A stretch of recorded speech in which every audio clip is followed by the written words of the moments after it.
I'd figured out a few years ago with a couple of my students that anxiety signifies the emergence of entropy, like technically, which I was really thrilled about because it gives emotion a physical grounding, like a real physical grounding. He said that you get a dopamine kick when you reduce the entropy in relationship to a goal. And I thought, oh my God, that's so cool, because it means that uncertainty is entropy. When it emerges, you get anxious. But when you see yourself stepping towards a goal, you get a dopamine kick. And the reason that's an entropy related to entropy is because with each step, successful step you take towards a goal, you reduce the uncertainty of the pursuit, which is manifested in that phenomena you described, which is when you see the finish line, you start running faster. Right, so they're both related to entropy.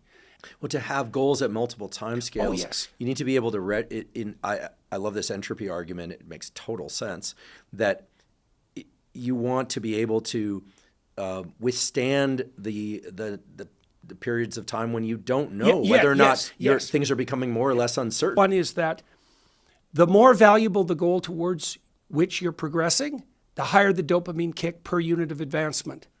So what that means is you want an ultimate goal operating in the domain of each proximal sub-goal.